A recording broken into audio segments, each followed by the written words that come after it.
Hallo, Sie schauen so interessiert. Soll ich Ihnen mal kurz erzählen, was wir hier so machen heute? Auf dem Weg über den Parkfriedhof Ohlsdorf kommen wir mal wieder an der Kapelle 3 vorbei. Vorne am Weg steht ein Schild mit der Aufschrift Parkbüro. Freundlich werden wir näher gebeten. Ein paar übereinander gestapelte blaue Kisten dienen als Tisch. Darauf liegt Infomaterial über den Parkfriedhof. Sogar einen Kaffee gibt es für uns. Die Tür des Gebäudes ist gerade einen Spalt breit geöffnet. Aus dem Inneren dringen merkwürdige Geräusche nach außen. Wir haben viele Fragen. Und damit erstmal herzlich willkommen beim Podcast Ohlsdorf bewegt. Geschichten vom größten Parkfriedhof der Welt.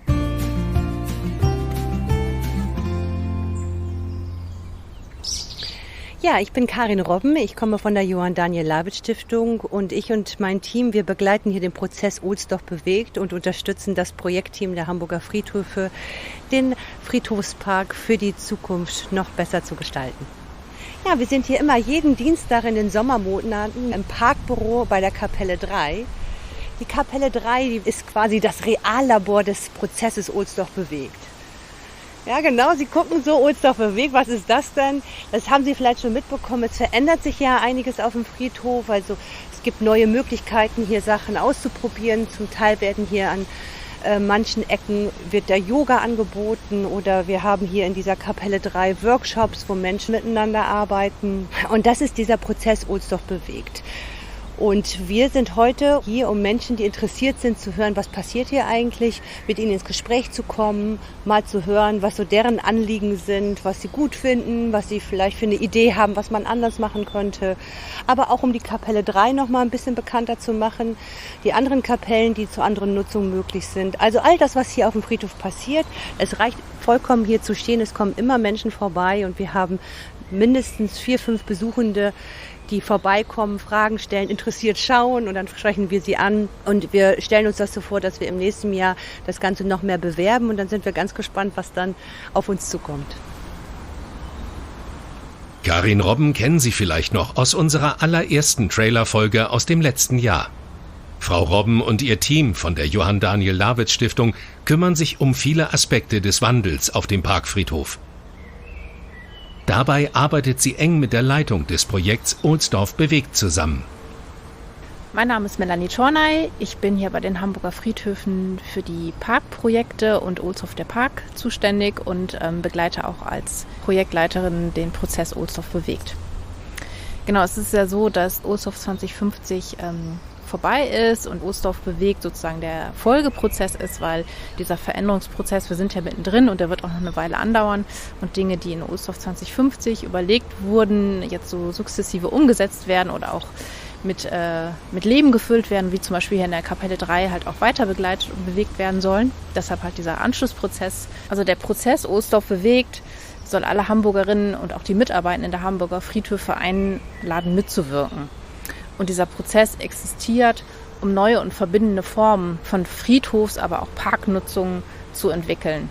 Und das ist natürlich total wichtig für uns hier als Hamburger Friedhöfe, so für die Zukunft gedacht, weil dadurch natürlich die wirtschaftliche Organisation, aber auch Themen wie soziale, kulturelle und ökologische Funktionen des Ohlsdorfer Parkfriedhofs gesichert wird. Und mit dem Parkbüro ist unser Anliegen, dass wir einfach hier für die Mitarbeitenden, für Interessierte, für zufällig Vorbeikommende da sein möchten und informieren möchten, dass es diesen Prozess gibt und uns darüber austauschen, was passiert hier. Zum Teil auch die Personen auch Befürchtungen haben, was an Veränderungen passiert, dass das vielleicht auch nicht zu deren Vorstellung passt. Das kann natürlich auch irritieren, aber genau deshalb sind wir halt auch hier, um mit den Leuten auch direkt dann zu sprechen.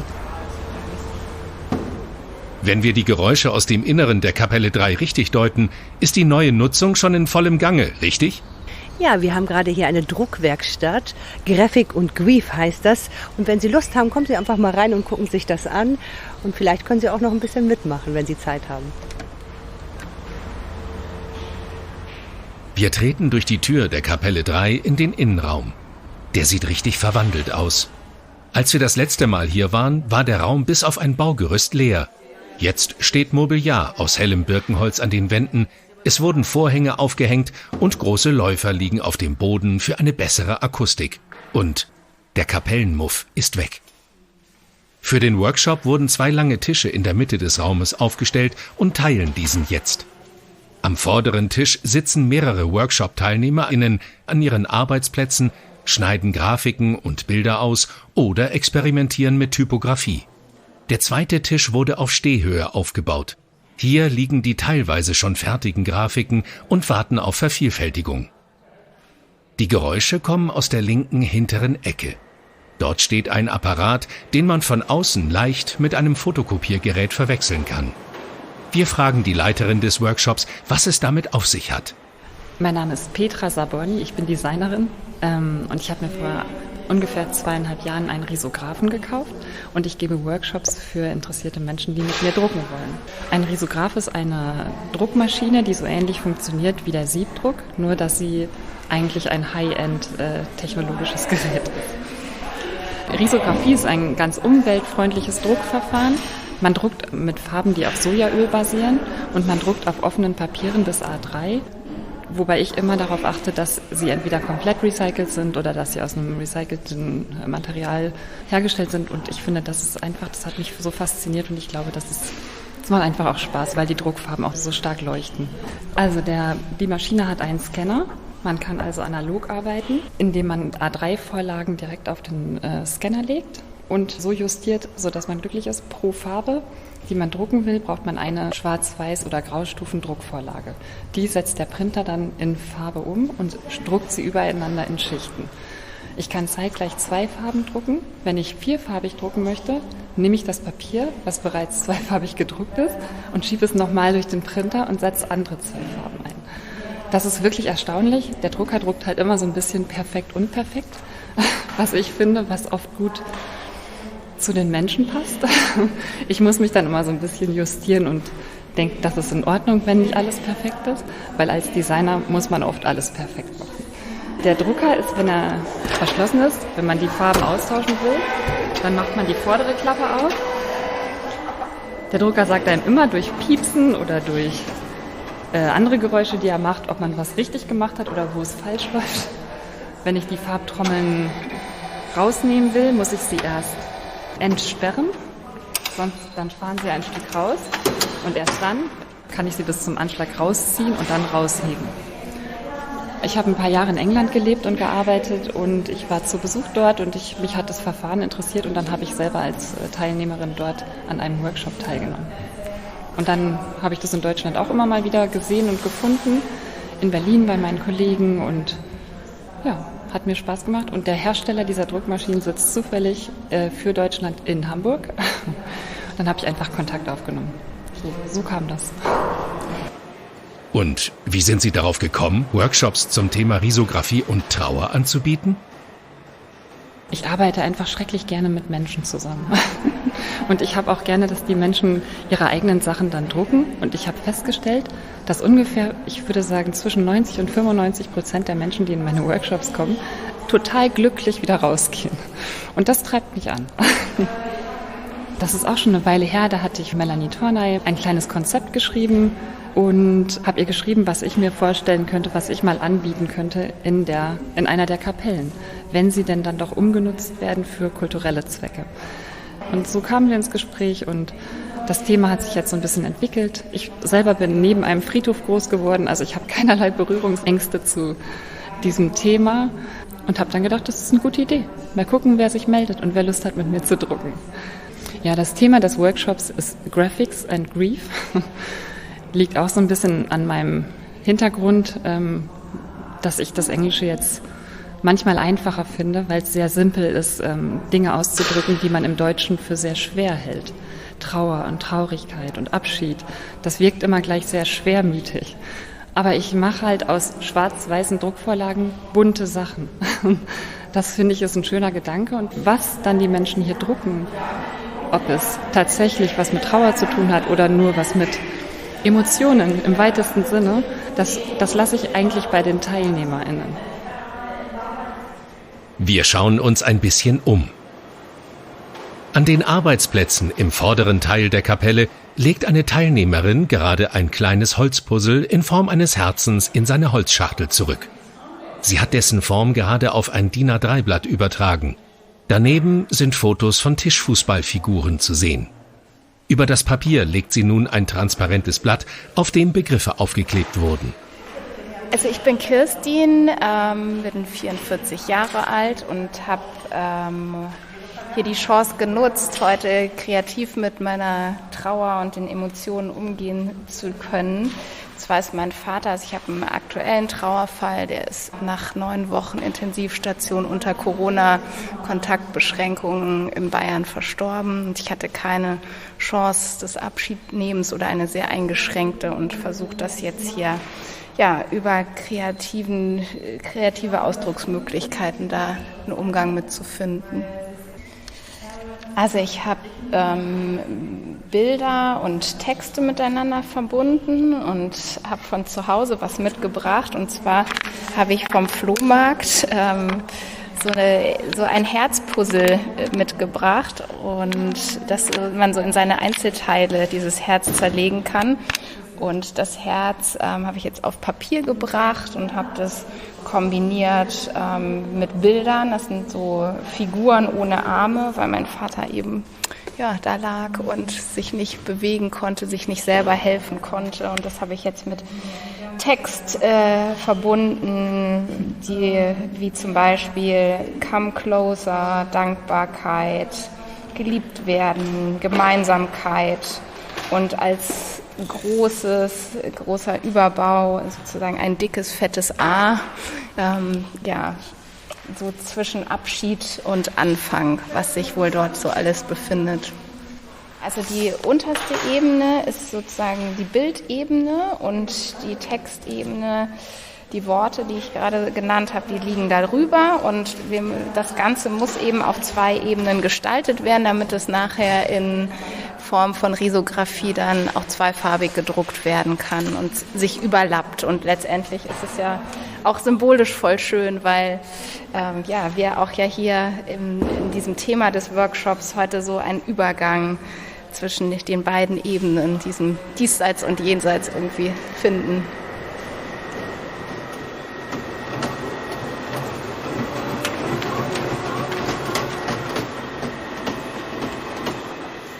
Wir gehen nochmal hinüber zum Risographen und fragen Petra Saborny, ob es den Workshop in Zukunft hier häufiger geben wird. Ich habe natürlich durch diese Workshop-Arbeit hier in der Kapelle habe ich interessante Menschen kennengelernt, die ich vielleicht vorher gar nicht kennengelernt hätte, wie Ute Arndt und ihre Kollegin vom Netzwerk Trauerkultur. Mit ihr habe ich auch viel gesprochen über dieses sehr sensible Thema, wie geht man damit um, wenn wirklich Menschen herkommen, die trauern.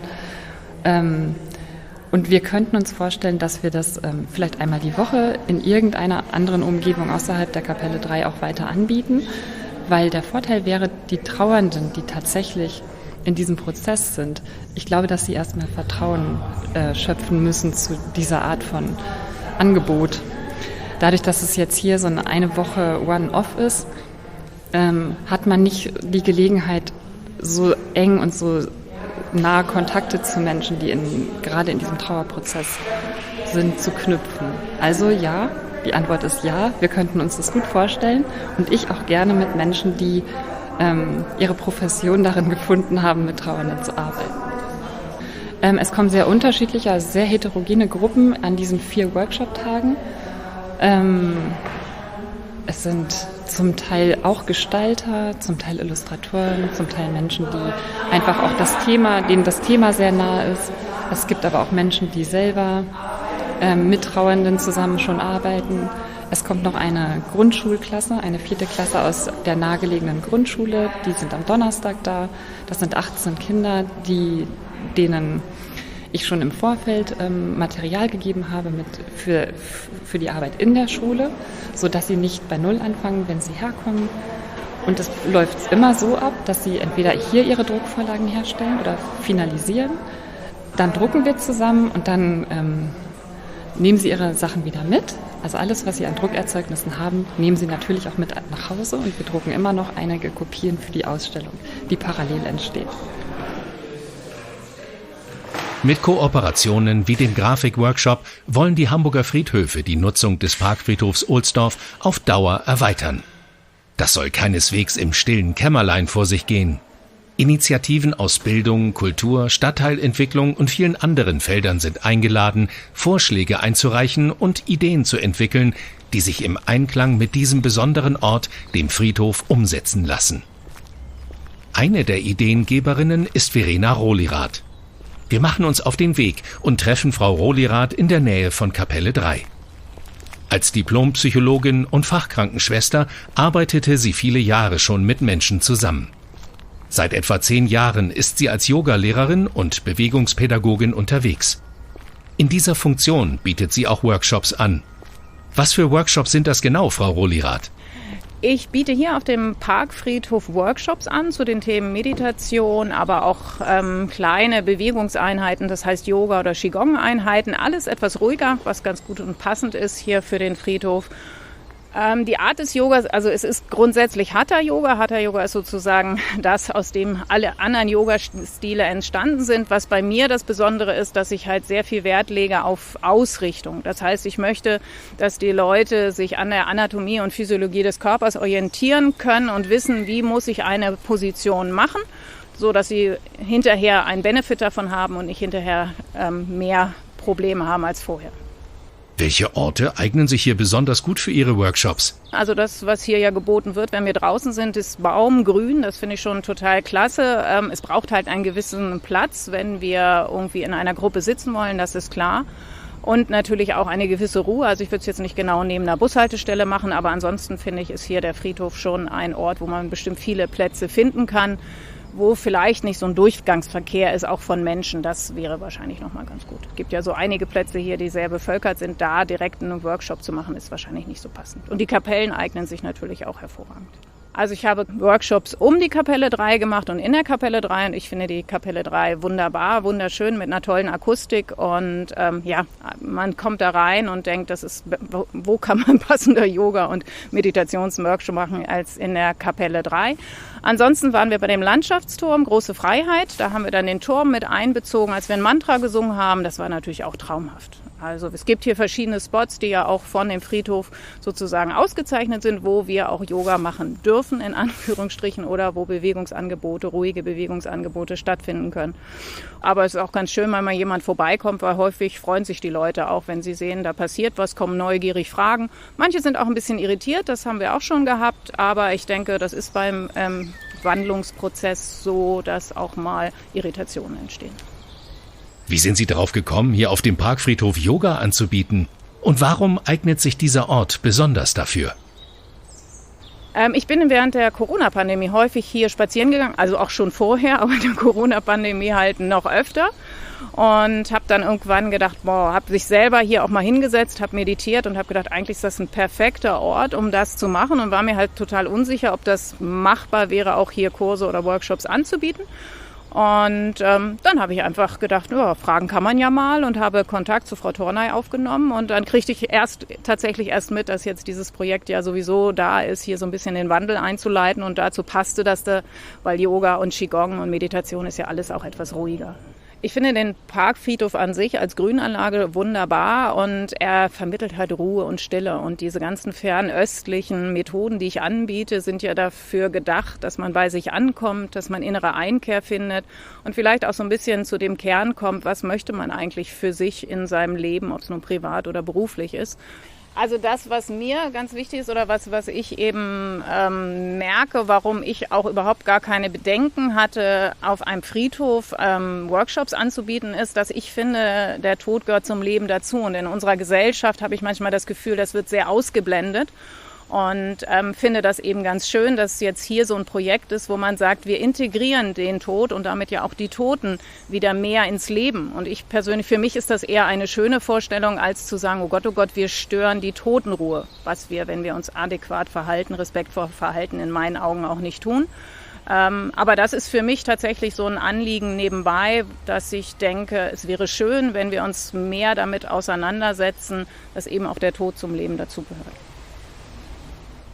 Wenn Sie, liebe HörerInnen, sich über die Möglichkeiten der neuen Nutzung von Kapellen und Flächen auf dem Parkfriedhof informieren möchten, schauen Sie mal unter www.ohlsdorf-derpark.de nach. Hier finden Sie auch ein Kontaktformular, über das Sie uns Ihr Feedback oder auch Ihre Ideen und Vorhaben für eine Nutzung zuschicken können.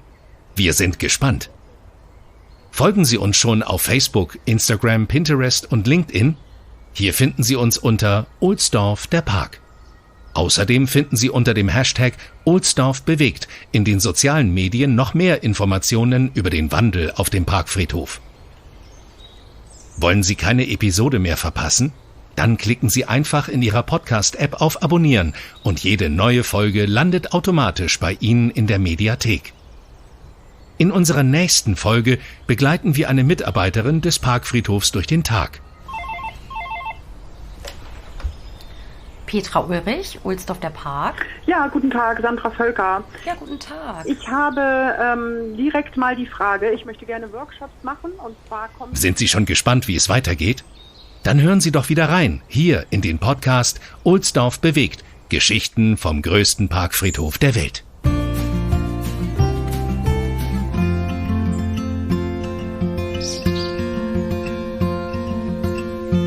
Ohlsdorf bewegt. Der Podcast ist ein Angebot der Hamburger Friedhöfe, Anstalt öffentlichen Rechts. Geschäftsführer Carsten Hellberg. Leiter Friedhöfe Rainer Wirz. Leiter Öffentlichkeitsarbeit Lutz Rehkopf. Projektleitung Ohlsdorf bewegt Melanie Tornay und Marc Templin. Moderation Viktor Hacker. Interviews, Schnitt und Produktion Timo Landsiedel.